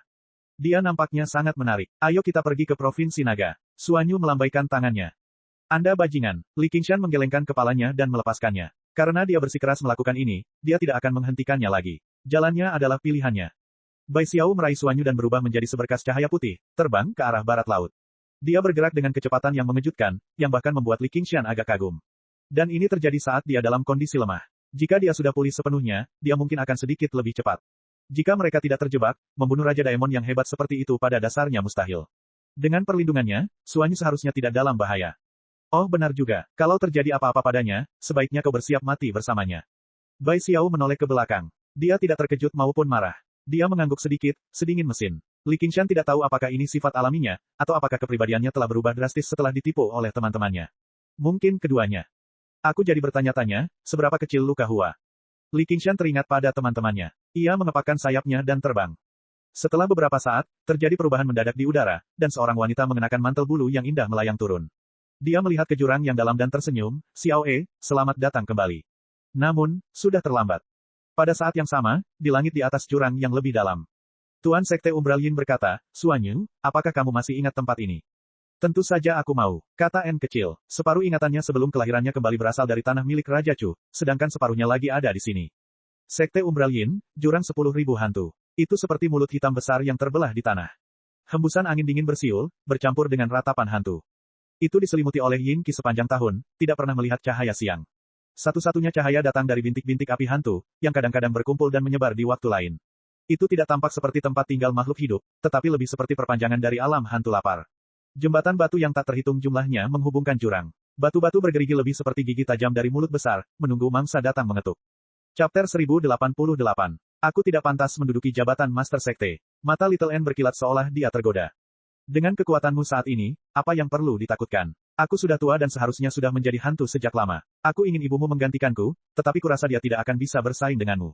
Wajah muram Master Sekte Kegelapan misterius menunjukkan ekspresi ketulusan yang langka. Kalau begitu aku akan melakukan apa yang kau katakan. Xiao An tersenyum. Silakan. Master Sekte Kegelapan misterius melambaikan lengan bajunya dan mencibir pada dirinya sendiri. Kamu masih ingin melakukannya, tetapi itu tergantung pada apakah kamu memiliki kehidupan untuk melakukannya. Master Sekte, kumohon, Qingshan. N kecil tiba-tiba mendongak dengan ekspresi gembira. Pemimpin Sekte Umbral Yin menggigil dalam hati. Dia agak takut pada Li Qingshan. Jika dia datang ke Sekte Umbral Yin juga, mungkin akan sulit bagi rencananya untuk berhasil. Namun, ketika dia melihat ke belakang, langit kosong. Hanya ada awan, tanpa seorang pun yang terlihat. Kegembiraan di wajah Xiao An memudar, bersama dengan semua emosi manusia. Matanya dalam dan kosong, menyala dengan api putih pucat. Dia menatap Master Sekte Umbral Moon. Bibir merahnya terbuka, tetapi dia tidak mengatakan apapun, satu pedang menjadi 3.000. Pedang pembunuh Buddha menusuk tanpa suara, tanpa jejak niat membunuh. Sebaliknya, pedang itu menggabungkan perubahan mendalam dari jurus 3.000 pedang dan sama tenang dan halusnya seperti dirinya. Oh tidak, Phantom Nether Claw. Master Sekte Kegelapan misterius tiba-tiba berbalik. Yin Qi menyembur keluar dari tangannya yang layu dan berubah menjadi sepasang cakar hantu. Saat dia mengayunkannya, cakar itu meninggalkan serangkaian bayangan yang saling tumpang tindih dan bertabrakan dengan pedang. Hitam dan putih saling terkait. Bayangan pedang dan cakar hantu saling bertabrakan dan hancur. Dalam sekejap, keduanya telah bertukar ribuan pukulan. Tidak ada suara, tetapi bahayanya tidak kalah dengan perkelahian. Jarak mereka kurang dari 3 meter dan hampir saling berhadapan. Mereka dapat melihat dengan jelas ekspresi masing-masing. Yang satu tampak muram dan ganas, penuh dengan Yin Qi. Yang satu lagi sangat cantik dengan pakaian putihnya yang berkibar tertiup angin. Tampaknya seperti pertarungan antara kebaikan dan kejahatan. Namun, di balik keindahan yang tak tertandingi itu, samar-samar terlihat sebuah kerangka. Tampaknya makin misterius. N kecil mencengkeram gagang pedangnya erat-erat dan mendorong gaya pedangnya hingga batas maksimal, menerobos lapisan cakar hantu. Pemimpin Sekte Umbral Yin diam-diam terkejut. Dia sangat akrab dengan kitab suci pedang langit dan bumi, namun pemahamannya tentang gaya pedang tampaknya lebih tinggi daripada penguasa istana koleksi pedang. Jika bukan karena fakta bahwa dia masih belum terbiasa dengan itu, dia tidak akan mampu memahaminya. Jika bukan karena fakta bahwa dia masih belum terbiasa dengan hal itu, dia hampir mustahil. Melihat sebuah celah, kekejaman melintas di wajahnya. Dia menarik kembali lengannya, dan lengan bajunya dipenuhi dengan Yin Qi. Tiba-tiba, dua cakar hantu yang ganas melesat keluar. Merusak. Pedang 3.000 neter. Ghostclaw meraih pedang pembunuh Buddha dan bertanya dengan marah, Suan Yue, apa yang kamu lakukan? Untuk membunuhmu. Xiao An memutar pedangnya, dan benang emas yang telah dikuburnya setelah menebas sang Buddha tiba-tiba bersinar dengan cahaya kemasan. Itu segera membubarkan Yin Qi dan mengembun menjadi pedang Vajra besar di luar pedang. Chen. Dia tangan. Dia, Chen. Pemimpin sekte merasakan sakit di tangannya. Dia mundur dengan tergesa-gesa dan bertanya dengan sinis, kapan kamu menyadarinya? Perhatikan apa? N kecil tidak mengejarnya. Dia memiringkan kepalanya sedikit dan tampak sedang berpikir. Lalu mengapa? Pemimpin sekte itu tercengang. Mengapa dia menyerang begitu tiba-tiba? Apakah itu hanya sekedar ujian? Apakah para pembudidaya setan harus bertanya mengapa mereka melakukan apa yang mereka lakukan? Xiao An bermain-main dengan tasbih tengkorak. Awalnya, dia ingin mencari tempat yang damai untuk berkultivasi, tetapi dia menemukan ide baru setelah datang ke sekte Umbral Yin. Ketika pemimpin sekte Umbral Yin memintanya untuk menggantikannya sebagai pemimpin sekte, dia menjadi semakin bertekad untuk menghancurkan sekte Umbral Yin. Cek, kamu mau tahu nggak gimana kamu mati waktu itu? Sang pemimpin sekte menjauh lagi. Dia menggerakkan formasi pelindung sekte Umbral Yin, formasi agregasi hantu Umbral Yin, dengan seluruh kekuatannya. Angin kencang berembus keluar dari jurang hitam, menenggelamkan bintang-bintang dan bulan yang sendirian. Suara siulan terdengar seperti lolongan hantu besar. Langsung, ratusan kilometer di sekitarnya berubah menjadi alam hantu. Itu sebenarnya ada hubungannya denganmu, tapi aku tidak ingin mengetahuinya. Little N menggelengkan kepalanya. Jika bukan istana koleksi pedang, maka itu adalah sekte Umbral Yin. Hanya 2 sekte di Provinsi Hijau yang memiliki kemampuan dan kemauan untuk melakukan hal seperti itu. Mengenai kebenaran dan siapa pelakunya, itu tidak penting lagi. Yang harus dia lakukan hanyalah membunuh semua tersangka, dan pelakunya pasti ada di antara mereka. Cek, tahukah kau bahwa keberadaanmu tidak ditoleransi oleh alam hantu kelaparan? Alam hantu kelaparan ingin kau mati berapapun biayanya, bahkan jika kau harus melahap dunia ini. Aku sarankan kau untuk menjulurkan lehermu dengan patuh dan membantu sekte Umbral Yin kita menjadi penguasa dunia. Ibumu akan berterima kasih atas kontribusimu. Pemimpin sekte itu merentangkan tangannya, dan angin dingin menyelimuti sekelilingnya, mengembun menjadi pusaran hitam di atas jurang. Semua garis di sekelilingnya terpelintir dan bergetar, termasuk tepi jurang. Itu tampak semakin seperti mulut besar, menggeliat dan melahap. Pakaian N kecil berkibar saat dia tersedot ke dalam pusaran, tetapi dia tidak melawan. Oh, jadi ada alasan seperti itu. Saya kebetulan datang ke alam hantu kelaparan juga. Petik 2. Seiring dengan kemajuan kultivasinya, kebutuhan akan sumber daya untuk jalur tulang putih dan si cantik agung pun meningkat. Mungkin akan tiba saatnya ketika hal itu akan menjadi begitu hebat sehingga bahkan membunuh semua manusia di 9 provinsi tidak akan cukup untuk mengisi kekosongan. Dia tidak mau membunuh orang yang tidak bersalah, dan menangkap Sariras juga bukan rencana jangka panjang. Gerbang hantu kelaparan milik sekte Umbral Yin sangatlah cocok. Membasmi sekte Umbral Yin hanyalah masalah kenyamanan. Namun, dia tidak pernah menyangka bahwa dia akan secara tidak sengaja menemukan rencana jahat dari pemimpin sekte. Berbicara secara normal, dengan bakat dan kekuatan yang telah dia tunjukkan, masuk akal saja jika dia terlibat. Ada juga keberadaan Li Qingshan. Jika bukan karena kenyataan bahwa alam hantu lapar telah menawarkan harga yang sangat tinggi, pemimpin sekte Umbral Yin yang tahu bagaimana menghindari bahaya tidak akan pernah mengambil risiko seperti itu. Ternyata, selain agama Buddha, ia kini punya musuh alami lain, dan mereka semua sangat menakutkan. Namun, selalu ada harga yang harus dibayar untuk memperoleh kekuatan sebesar itu. Cek, kalau begitu kau tidak perlu khawatir. Aku akan segera mengirimmu ke alam hantu kelaparan. Pemimpin sekte itu tersenyum sinis. Tidak perlu, kau sudah mati, kata Little N. Omong kosong apa yang kau katakan. Master sekte Umbral Yin tidak peduli, tetapi dia secara naluriah membuka telapak tangannya. Ada tebasan pedang emas di atasnya, dan cahaya Buddha yang terkandung di dalamnya mencegah luka itu sembuh bahkan setelah waktu yang lama. Namun, itu hanya tebasan pedang, dan itu tidak dapat merusak fondasinya sama sekali. Dia mengencangkan cengkeramannya dan menghancurkan cahaya Buddha itu. Tiba-tiba dia merasakan sakit yang hebat di telapak tangannya. Sejak dia memurnikan dirinya menjadi setengah mayat dan setengah hantu, sudah sangat lama sejak dia merasakan hal seperti ini. Namun, tak lama kemudian, rasa sakit yang hebat itu berubah menjadi mati rasa, menyebar ke seluruh tubuhnya dan meresap jauh ke dalam jiwanya. Apa yang sedang terjadi? Apa yang kamu lakukan? Petik 2. Rasa kematian menyebar. Para pembudidaya hantu seharusnya tidak takut mati. Setelah mati, mereka akan berubah menjadi raja hantu dan kemudian memasuki alam hantu kelaparan, dan mereka masih bisa hidup untuk waktu yang sangat lama. Namun, ia merasakan ketakutan yang mendasar dan naluriah, dengan putus asa mendorong semua kultivasinya untuk melawannya. Namun, gumpalan api pucat menyembur keluar dari lukanya. Mata pemimpin sekte itu membelalak ketakutan, dan dia mati seperti manusia biasa, dilahap oleh api samadhi tulang putih. Chapter 1089. Meskipun agak tidak terduga, itu bukanlah hal yang buruk. Pedang pembunuh Buddha sangat kuat, dan hanya satu luka saja sudah cukup untuk berakibat fatal. Namun, ketika lawan sudah siap dan memiliki kekuatan yang luar biasa, itu tetap tidak mudah. Dia telah menggunakan serangan diam-diam dan mengerahkan teknik pedangnya hingga batas maksimal, tetapi dia masih hampir gagal melukai Master Sekte. Sekarang setelah dia memiliki sifat Buddha ini, dia dapat menggunakan kultivasi Buddhanya untuk meningkatkan kekuatan pedang pembunuh Buddha, sehingga lebih mudah baginya untuk menerobos pertahanan musuh. Kemudian, yang harus dia lakukan adalah menunggu cahaya Buddha menghilang dan luka-lukanya pulih. Meskipun hanya satu serangan, namun serangan itu mengandung teknik menakjubkan dari agama Buddha dan seni iblis. Baru pada saat itulah Little N memastikan bahwa jalan yang ditempuhnya bukanlah jalan yang salah. Tubuh Master Sekte itu telah sepenuhnya dilahap oleh api samadhi tulang putih. Dia ingin berubah menjadi Raja Hantu, ini adalah metode yang disertakan dengan metode kultivasi Sekte Black Yin. Kekuatannya tidak akan berkurang, bahkan akan bertambah. Namun, dia akan dibatasi oleh hukum dunia, dan harus memasuki alam hantu kelaparan untuk terus berkultivasi. Namun, luka akibat hantaman itu telah menusuk jauh ke dalam jiwanya, tidak memberinya kesempatan sama sekali. Ia merasakan kelemahan yang tak terlukiskan. Api Samadhi tulang putih menembus dalam dan membakar jiwanya juga. Dalam sekejap mata, jiwanya hampir terbakar habis. Jangankan berubah menjadi Raja Hantu, sulit baginya untuk menghancurkan dirinya sendiri. Dia merasakan teror yang hebat. Bagaimana ini bisa terjadi? Pedang macam apa ini? Jalan tulang putih dan keindahan agung meliputi jalan reinkarnasi dan kehidupan, tetapi jalan itu digunakan untuk menghancurkan reinkarnasi dan memusnahkan semua makhluk hidup dan yang mati di 3000 dunia. Bahkan sehelai jiwa mereka pun tidak boleh ada. Little N tidak menjawab. Dengan lambaian lengan bajunya, api Samadhi tulang putih melonjak kembali dan berkumpul di tangannya.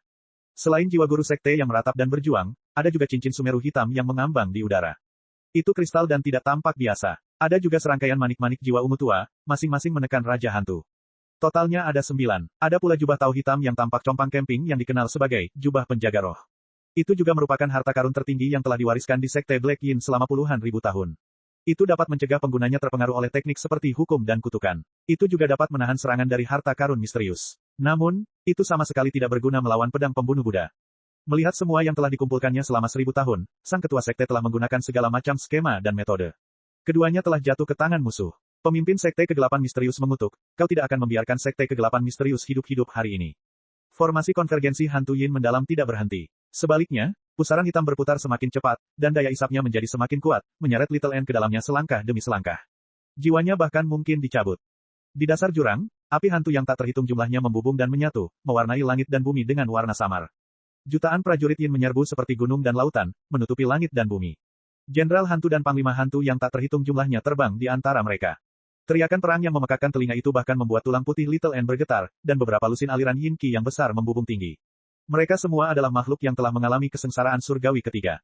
Sekte Umbral Yin sangat ahli dalam seni mengendalikan hantu. Setiap kultivator hebat di sekte tersebut dapat mengendalikan beberapa raja hantu dan bahkan komandan hantu dan jenderal hantu yang tak terhitung jumlahnya. Ini mungkin tidak dianggap kuat. Namun, di atas jurang 10.000 hantu, dengan kekuatan formasi konvergensi hantu Yin mendalam, dia dapat memanggil 1 juta hantu dari alam hantu kelaparan untuk menjaga sekte tersebut. Raja hantu tidak punya pilihan selain patuh. Memanfaatkan keunggulan geografis ini, ia bahkan dapat menampilkan kekuatan penuhnya, yang tidak kalah dengan alam hantu kelaparan. Meskipun mereka tidak seseram sang Buddha raksasa, mereka memiliki keunggulan mutlak dalam jumlah. Tak satu pun dari 3 sekte besar provinsi Qing dapat dengan mudah ditembus. Hanya kekuatan yang lebih kuat yang dapat melakukannya setelah membayar harga yang mengerikan. Jika Li Qingshan menerobos masuk ke biara Chandeva Naga seorang diri, biara Chandeva Naga tidak akan mampu menahannya. Bahkan tanpa Raja Culai dan para kultivator hebat lainnya, menghadapi satu Buddha Agung saja sudah cukup sulit. Mereka hanya bisa memikirkan cara untuk melarikan diri. Pada saat ini, bukan hanya Little N tidak mendapat bantuan Li Qingshan, tetapi setelah pertempuran di Gunung Buddha Besar, hampir setengah dari tasbih tengkorak telah hancur, dan spanduk laut darah tidak dapat digunakan. Selain itu, tanpa kemampuan tirani Li Qingshan untuk menghancurkan ruang, sulit baginya untuk melarikan diri dari formasi pengumpulan hantu Yin yang mendalam. Dia berada dalam posisi yang benar-benar tidak menguntungkan. Ini adalah situasi yang tidak ada harapan bagi petani manapun di 9 negara bagian. Siapa kamu? Beraninya kau bertindak kejam di sekte Suanyinku? 2 kultivator hebat dari sekte Suanyin berdiri di atas lautan hantu. Yang satu berwajah pucat, dan yang lainnya berwajah hitam kehijauan. Api hantu membumbung di mata mereka, dan mereka saling memandang, penuh ketakutan. Mereka sudah merasakannya saat guru sekte Suanyin kembali. Saat mereka berdua bertarung dan guru sekte Suanyin mengaktifkan formasi pengumpulan hantu Yin yang mendalam, mereka tidak siap untuk keluar dan membantu. Mereka hanya berpikir bahwa Little N gegabah, tetapi mereka tidak pernah membayangkan bahwa orang yang kalah adalah guru sekte Suanyin. Terlebih lagi, dia kalah begitu cepat, dan jiwanya telah jatuh ke tangan orang lain. Mereka memutuskan untuk tidak mendekati Little N.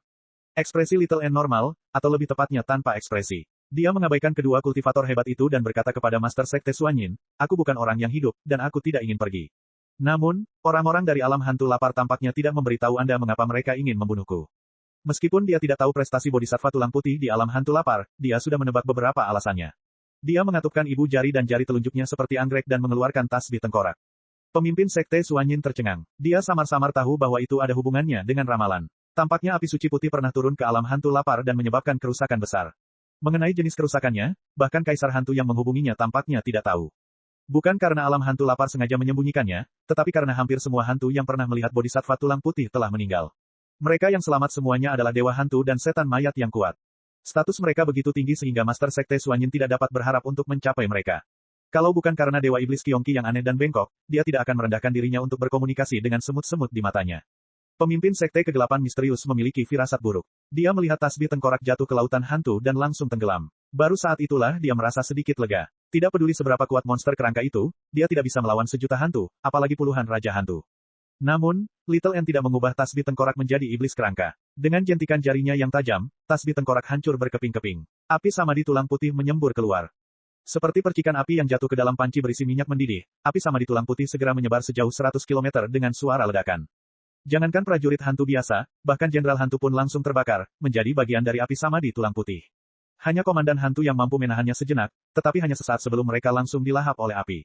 Api itu semakin kuat, membayangi api hantu yang berkobar dan memenuhi jurang 10.000 hantu. Mereka melonjak ke langit dan mewarnai langit malam yang gelap dan tanah menjadi putih pucat. Pada saat itu, teriakan perang yang menggemparkan dunia turun dari langit ke kedalaman bumi. Api tulang putih samadhi tidak mengeluarkan suara seperti api biasa. Sebaliknya, ia menyebarkan keheningan. Kemanapun ia lewat, semuanya kembali sunyi. Dalam sekejap, pemimpin Sekte Bulan Hitam mengerti segalanya. Dari mana ramalan, api suci putih, itu berasal, dan mengapa alam hantu kelaparan bersedia membayar harga berapapun untuk membunuhnya. Hanya ada satu pikiran yang tersisa di benaknya, bunuh dia dengan cepat. Bunuh dia sekarang. Di tengah kobaran api, dua kultivator hebat dari Sekte Suanyin sangat terkejut. Mereka mendesak energi yin yang bergulir, tidak berani membiarkan api samadhi tulang putih mendekati mereka dalam jarak 100 kaki. Pada saat yang sama, mereka memerintahkan semua raja hantu untuk menerkam Little N. Xiao An mengangkat tangannya, dan tasbih tengkorak yang tersisa di pergelangan tangannya terbang keluar untuk menerima beberapa lusin raja hantu. Jelas, mustahil baginya untuk meraih kemenangan, tetapi saat dia bergerak, lautan api yang tak terbatas berkumpul dan bangkit seperti gelombang. Ombak besar menumpuk hingga ke langit dan samar-samar berbentuk seperti tangan. Dia melambaikan tangannya ke bawah, dan tangan yang menyala itu seperti gunung yang runtuh. Semua raja hantu menghindar dengan panik, tetapi masih ada lebih dari 20 yang terlempar.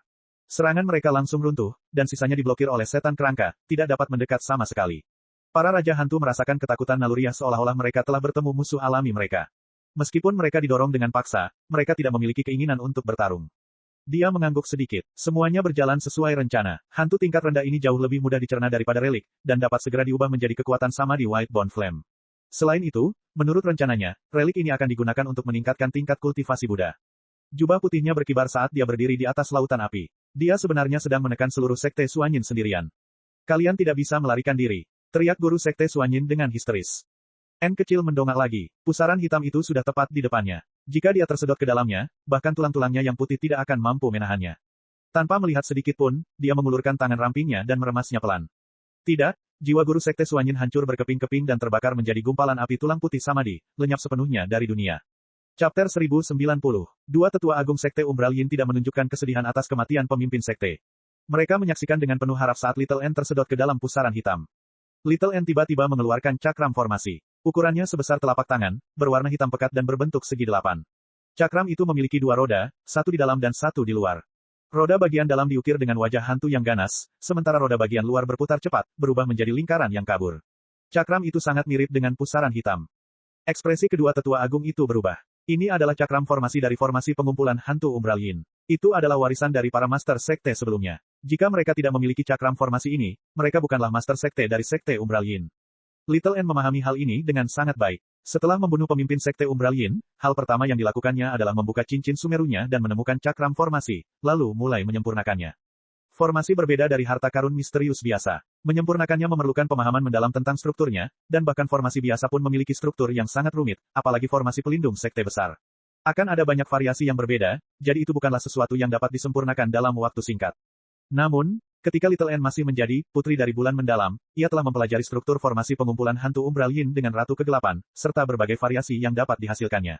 Awalnya, ia telah membuat persiapan untuk menggantikannya sebagai Master Sekte Umbral Yin, tetapi ia tidak pernah berpikir akan ada hari ketika ia akan menggunakannya seperti ini. Sekarang setelah dipikir-pikir lagi, dia mungkin saja mati karena ini. Sekte dan klan bekerja sama, tetapi mereka juga memiliki konflik. Yang paling ditakuti oleh sekte adalah disusupi dan dikendalikan oleh klan, tetapi mereka tidak dapat menolak murid-murid yang luar biasa dari klan, terutama dari klan besar seperti wilayah kekuasaan Raja Chu. Namun, bagaimana memastikan kemerdekaan mereka adalah masalah utama. Dari 3 sekte besar di Provinsi Hijau, Biara Chan dari Devanaga adalah tanah suci agama Buddha. Dharma Buddha adalah yang tertinggi, dan keyakinan mereka lebih besar dari segalanya. Mereka paling tidak takut disusupi dan dikendalikan, jadi mereka adalah yang paling dekat dengan wilayah kekuasaan Raja Chu. Mereka berbagi kehormatan dan aib. Sebaliknya, wilayah kekuasaan Raja Chu harus khawatir akan terlalu dipengaruhi oleh ideologi Buddha. Istana koleksi pedang merupakan sistem tersendiri yang sangat mementingkan persahabatan antar sesama murid. Khususnya, warisan puncak koleksi pedang berupa jalan pedang memastikan kesetiaan para pengikutnya. Itu juga independen dari harta milik raja. Sebaliknya, Sekte Umbral Yin yang tampaknya melakukan apapun yang mereka inginkan adalah yang paling mudah dikendalikan, karena para pembudidaya iblis tidak memiliki iman maupun persahabatan. Mereka tidak memiliki banyak kesetiaan kepada sekte tersebut. Mereka hanya peduli dengan kultivasi dan kekuatan mereka sendiri, sehingga pertikaian internal adalah yang paling intens. Tidak mudah untuk memastikannya tidak akan terbelah. Jika dua generasi master sekte dari sekte kegelapan misterius berturut-turut memiliki nama keluarga Ji, dan mereka berdua adalah orang-orang terdekat Raja Culai, dan mereka berdua memiliki dukungan mutlak dari klan Ji, maka sekte kegelapan misterius tidak akan pernah menjadi sekte yang mandiri lagi. Di masa lalu, penguasa sekte Umbral Yin telah melenyapkan Putri Profound Moon dan menahan kultivasi Ratu Kegelapan, yang langsung menekan kekuatan kerajaan di sekte tersebut. Itu seperti pahlawan yang telah mengurangi kerugiannya, tetapi itu bukan untuk kebaikan sekte tersebut. Kalau tidak, jika Ratu Kegelapan telah mengalami kesengsaraan surgawi ketiga beberapa dekade sebelumnya dan mendapat dukungan dari harta milik Raja Chu, dia akan dipaksa turun tahta dan menjadi tetua agung. Little N samar-samar telah menebak kemungkinan ini. Oleh karena itu, ketika penguasa sekte kegelapan misterius menyatakan niatnya untuk turun tahta, dia menjadi curiga dan memutuskan untuk memusnahkan sekte kegelapan misterius. Mengenai apakah dia salah atau tidak, itu tidak menjadi masalah sama sekali. Peningkatan kultivasi selalu benar. Mengutip apa yang pernah dikatakan Li Qingshan, saya lebih suka mengkhianati dunia daripada membiarkan dunia mengkhianati saya. Jalan tulang putih dan si cantik agung tidak pernah menjadi jalan kebaikan. Sebaliknya, itu adalah jalan yang sangat kejam, iblis di antara iblis. Namun kenyataan telah membuktikan bahwa berinteraksi dengan orang-orang yang berada di jalan setan. Menyerang terlebih dahulu dan menguasai keadaan selalu merupakan ide bagus. Adapun penghancuran jiwa guru sekte Umbral Yin, itu bukan untuk melampiaskan amarahnya, tetapi untuk menghilangkan hambatan terakhir dalam menyempurnakan cakram formasi. Namun, itu saja masih belum cukup. Jika dia ingin mendapatkan kendali penuh atas formasi pengumpulan hantu Yin mendalam, dia hanya bisa mengambil risiko dan memasuki pusat pusaran hitam. Oleh karena itu, dia melangkah ke pusaran hitam itu dengan tegas. Dalam sekejap mata, daging dan darahnya dilucuti oleh angin Yin, memperlihatkan tulang-tulangnya yang putih berkilau dan bergetar hebat. Dia tampak seperti hendak hancur. Pada saat yang sama, api sama di tulang putih yang membumbung tinggi bagai lautan semuanya menyerbu ke dalam pusaran hitam. Dunia suram dan malam terasa panjang. Semua murid sekte Umbral Yin mendongak, masih terguncang. Baru saja, lautan api putih itu seperti mimpi buruk. Apakah sudah waktunya untuk bangun dari mimpi? Api putih pucat di rongga mata Little N tetap tenang. Tiba-tiba, seberkas cahaya keemasan melintas di antara mereka, dan cakram formasi hitam di tangan Little N tiba-tiba menyala dengan api putih pucat. Wajah hantu itu perlahan-lahan berubah dan berubah menjadi tengkorak. Api putih pucat juga menyala di luar pusaran hitam. Ledakan, api sama di tulang putih menyembur keluar dari pusat pusaran, mewarnai pusaran hitam itu menjadi warna putih pucat. Pusaran itu mulai berputar ke arah yang berlawanan, dan api sama di tulang putih dengan cepat mengembun. Pusaran itu seperti matahari, cahayanya menerangi ribuan kilometer jauhnya. Murid-murid sekte Umbral Yin yang tak terhitung jumlahnya yang sedang melihat ke atas langsung menjadi buta. Cahaya putih pucat itu jelas tidak memiliki sedikit pun kehangatan, namun mereka merasakan panas yang tak terlukiskan dari kedalaman jiwa mereka. Mereka menggerakkan anggota tubuh mereka dengan gila-gilaan, ingin berteriak, namun mereka tidak dapat bersuara. Mereka dikelilingi oleh keheningan yang dalam dan mematikan. Jiwa mereka mulai terbakar, berubah menjadi api sama di tulang putih yang menyembur keluar dari lubang-lubang mereka. Api itu menyelimuti seluruh tubuh mereka, membakar mereka menjadi ribuan obor putih.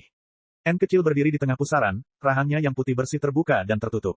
Semua raja hantu, patuhi perintahku. Para raja hantu diliputi rasa takut. Mereka semua menundukkan kepala, menjadi lebih patuh daripada saat mereka diperintah oleh kedua tetua agung tadi, meskipun mereka tahu bahwa mereka pasti akan dihancurkan pada akhirnya. Agar lebih mudah untuk mengatur mereka, sebagian besar spiritualitas mereka telah dihapuskan oleh para master sekte berturut-turut dari sekte Umbral Yin. Mereka hanya menghormati master dari formasi pengumpulan hantu Umbral Yin. Hancurkan sekte Umbral Yin. Para raja hantu menerima perintah itu dan semuanya menerjang pengikut sekte Umbral Yin di samping mereka, memulai pembantaian. Raja hantu yang tak berlengan, berpenampilan aneh, dan memiliki beberapa lusin mata, menyemburkan garis-garis cahaya hitam dari matanya sambil melolong di udara. Seorang tetua dari sekte Umbral Yin mengaktifkan jimat pelarian, berubah menjadi seberkas cahaya dan terbang menjauh. Ia baru terbang beberapa kilometer ketika ia disambar seberkas cahaya hitam. Tubuhnya muncul dan langsung layu, berubah menjadi komandan hantu. Ia ingin terus melarikan diri, tetapi ia terhisap ke dalam pusaran putih di langit. Begitu ia mendekati dalam jarak 300 meter dari pusaran putih, ia mulai terbakar, berubah menjadi api sama di tulang putih dan menjadi bagian dari pusaran tersebut. Para pengikut sekte Umbral Yin yang belum mengalami kesengsaraan surgawi ketiga pada dasarnya tidak mampu memberikan perlawanan terhadap beberapa lusin raja hantu. Ini adalah pembantaian sepihak. Little N tidak memperhatikan pertempuran ini. Sebaliknya, dia memfokuskan sebagian besar perhatiannya pada dua tetua agung. Dia memerintahkan lebih dari 20 raja hantu dan 10 iblis kerangka untuk mengepung mereka.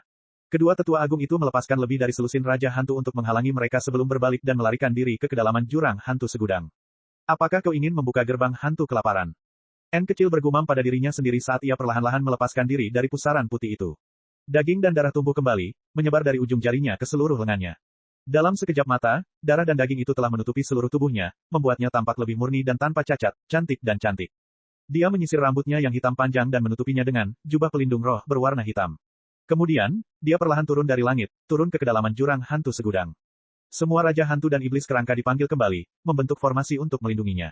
Mereka seperti pasukan yang ingin menghancurkan sekte Umbral Yin sepenuhnya. Cek cek cek cek cek cek cek cek. Rakan-rakan kultivator sekalian, sebelum retret, sila terus berkultivasi untuk jurus subscribe, like, share dan komentar agar sekte novel Sadim terus berkembang pesat.